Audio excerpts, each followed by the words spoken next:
We're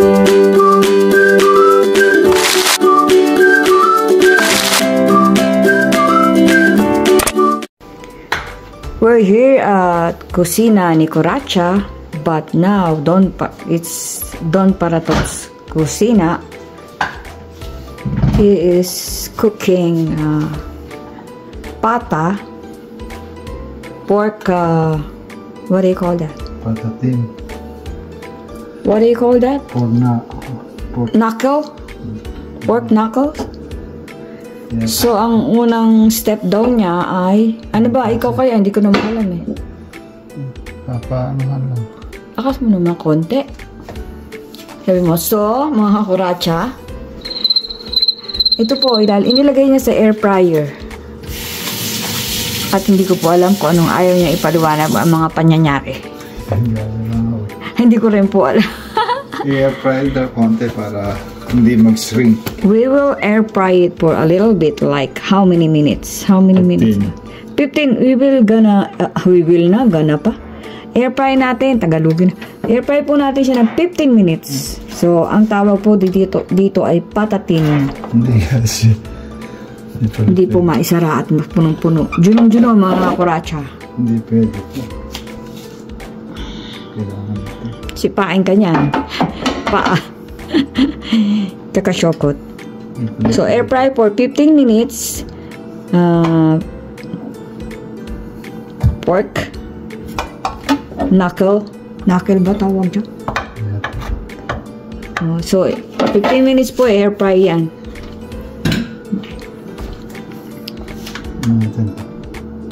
For how many, how much temperature? Ayan po. Yes po. 3.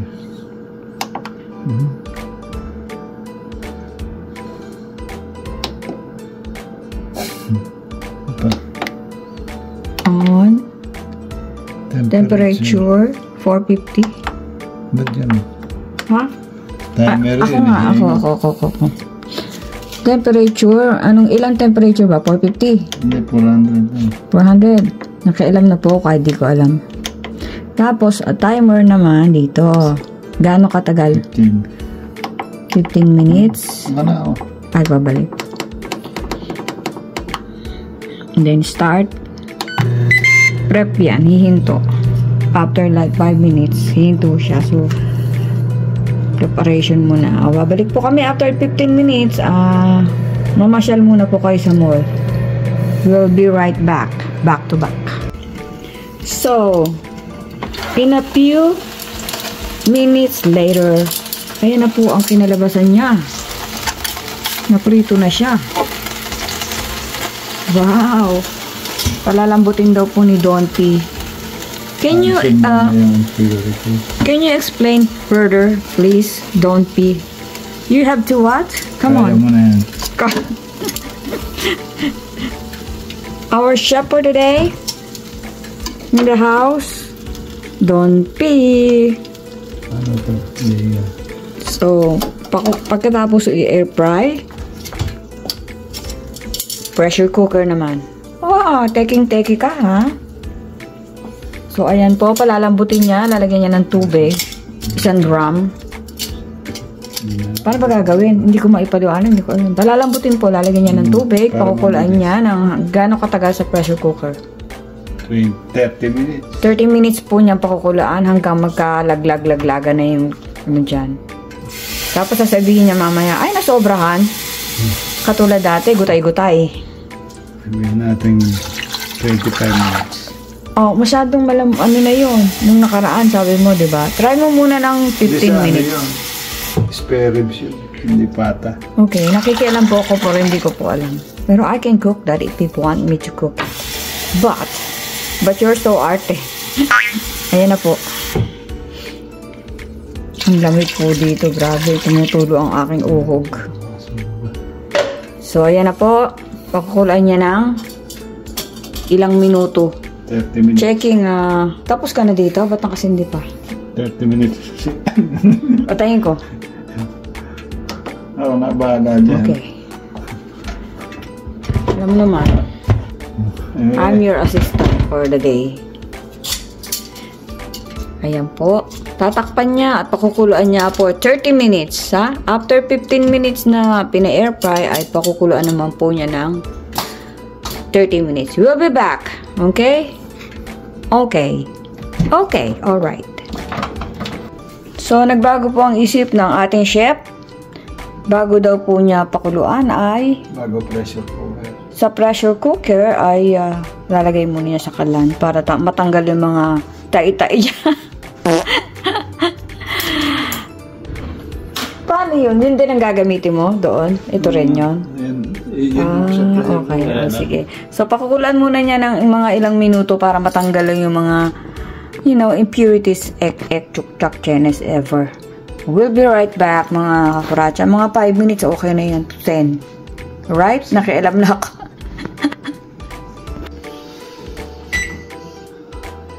Chef Don Paratot in the house. O, binabad ko na to. Daing na salmon, my favorite.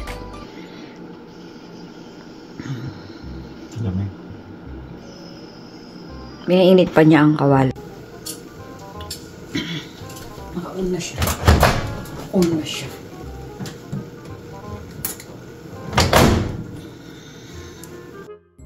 Ayan, hindi na masyadong tamis.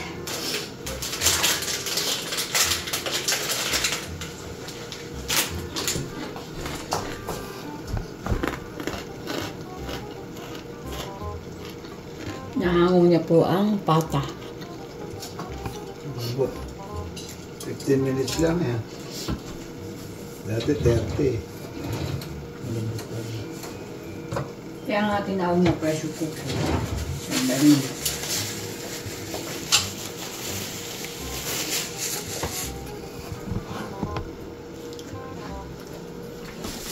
Para 10 minutes.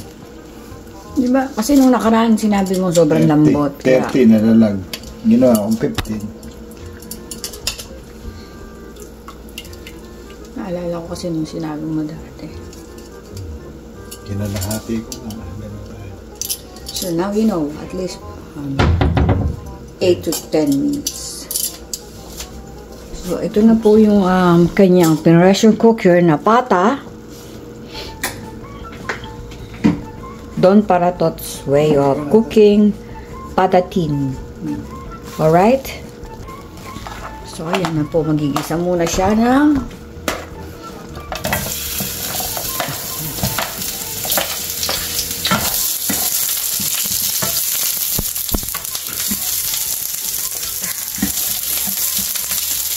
huwag niyo pong susunugin ang bawang o sibuyas kasi iba na lasa niya.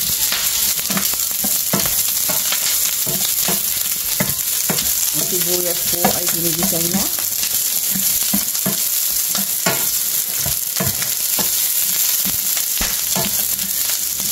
Minimal lang po ang mga sahog niya. Kasi yan lang ang meron kami.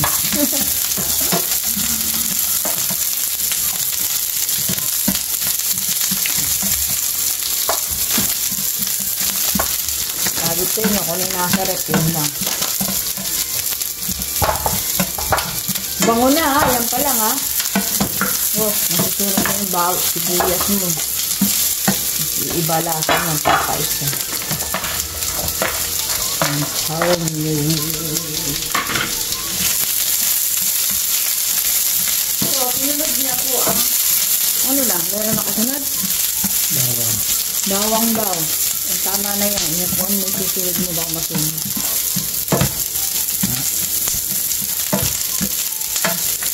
Well, nagmamarunong ako. Hindi ko nga ano. Ano yun?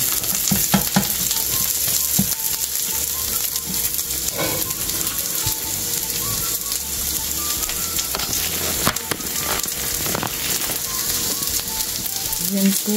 Roast out. Kasi natin yung balakid. Mga tinapay at kung anit-anit.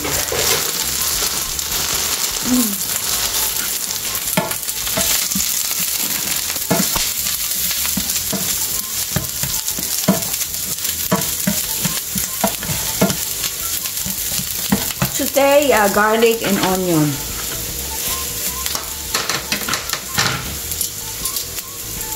Ano ko na natin sili. Hindi.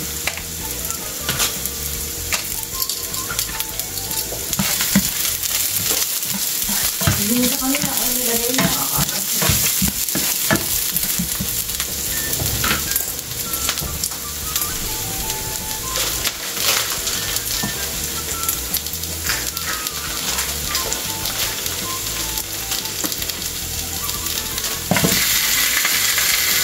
Ayun na. Pata.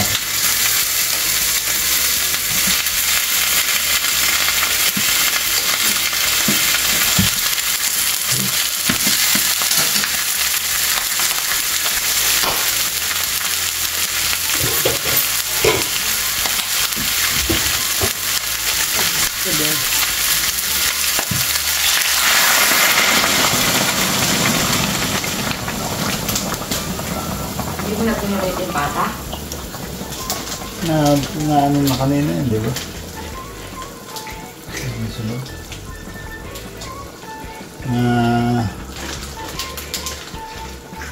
Tawag dito? Air fry?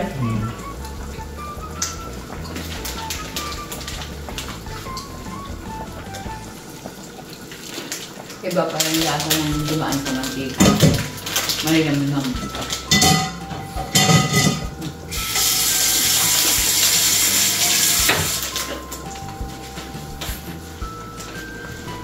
Mas lalagay yun ito. Nagyan po niya ng cubes. Dalawa? Isa't kalahati, may napulot akong kalahati.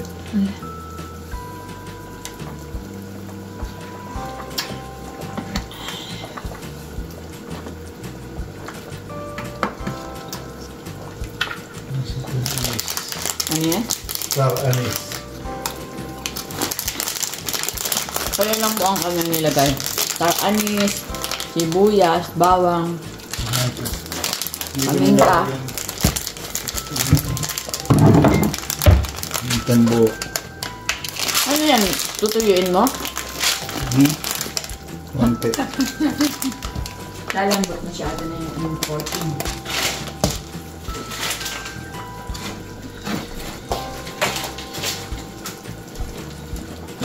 Susunod na ako magluluto. Try ko.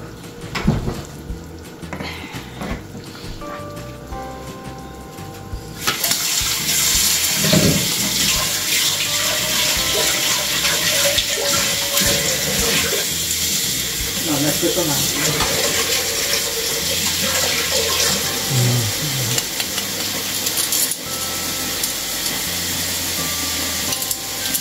So, ayan na po ang kanyang sinigang na pato. Sinigang na pato. Patatin.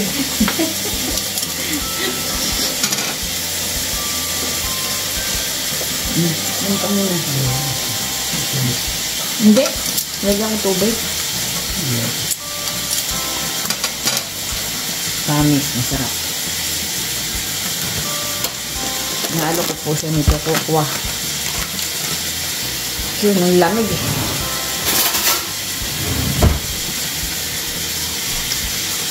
Iisipin ko pa kung maliligo ako.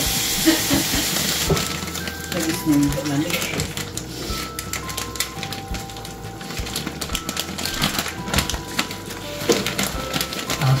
Anim na kutsara daw nilagay ng ganito. O sabi niya, bawasan mo muna. Kasi madaling magdagdag, pero pag nalagay mo na, mahirap na kalisin. Sabi ko, sabi niya kanina, ang bawasan mo muna. Ang masobrahan. Pati mo lang. You can always add. Pero kung mailagay mo yan, wala na.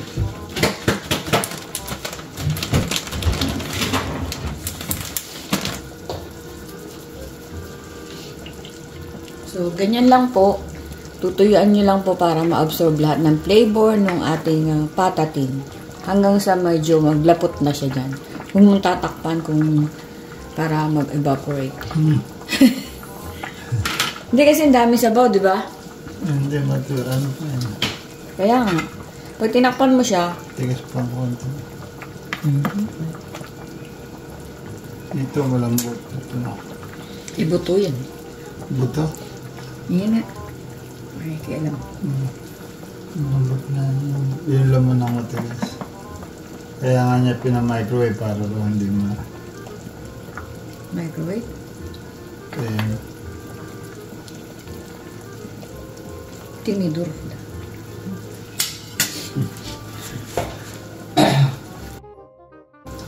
So, we'll be right back, mga kakuratsa, mga kadon para to. gusto ko marami sa daw. Sumubra ng mga dami.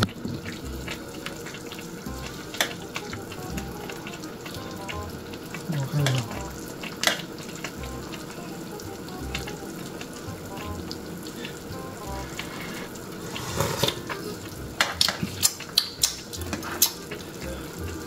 Kulang sa alat.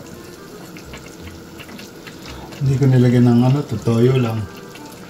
Lagyan mo naman ng maraming, dalawang isa't kalahating. Konting asin. Konti lang. Mamaya mo lagyan ng asin kasi pinabawasan mo pa yung sabaw. Maalat pa yan. Kung babawasan mo pa yung sabaw, Hindi na. Ayos na eh. dadagdagan mo pa, ayan. Parang sinigang na. Huwag mo kasing takpan.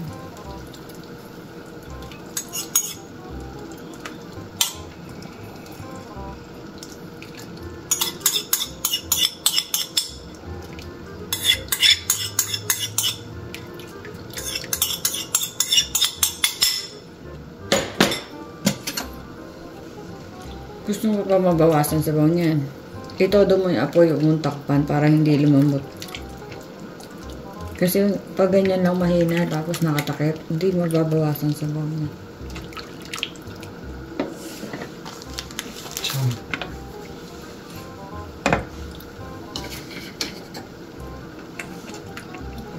mga 5 minutes. 10 minutes. Mag-evaporate yan pag malakas yung apoy.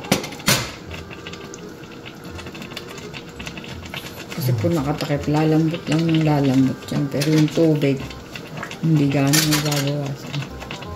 Baliktarin mo. Binaliktarin mo ba? Para hindi lang yung kabila ang malambot. Pang ilang baliktad ko natin. Ngayon talaga. Ngayon, pagka nabawasan na, saka mo tikman. Tsaka pag mainit, hindi mo siya malalasahan kung maalat. Tapos pag malamig na siya, ay alat pala.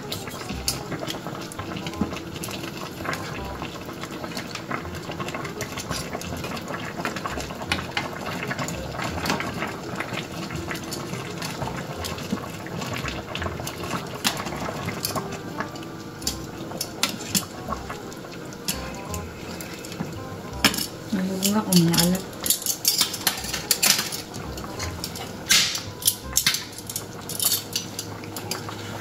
Iman mo. Yuck. Namoy ko lang. Ganyan, high o 8? Hi. 10 minutes. Tawag mo na 10 minutes. Ano? Yan ako tagal. 10 minutes. Mabilis yan mag-evaporate.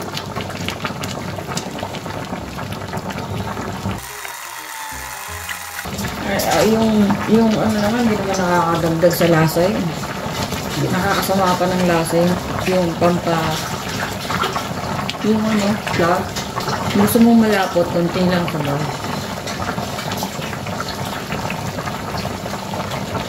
Ang talagang kailangan lang. Kaya namang may lasa yun na parang aftertaste.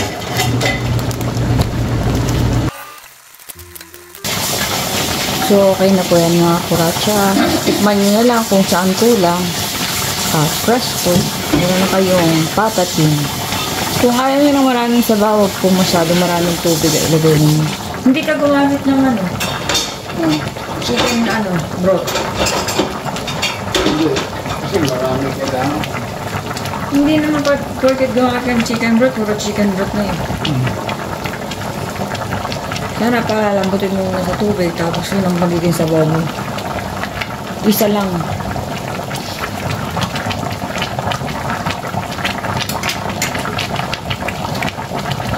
Yung pag nilagyan ko ng chicken broth, yung magbabaha na yun.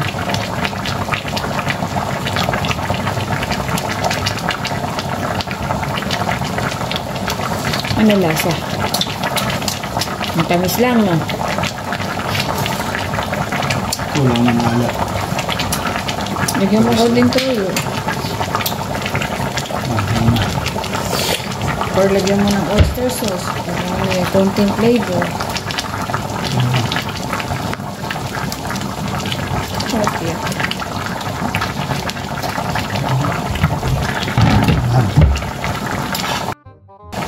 Okay na yan, mga kuracha. Bye-bye.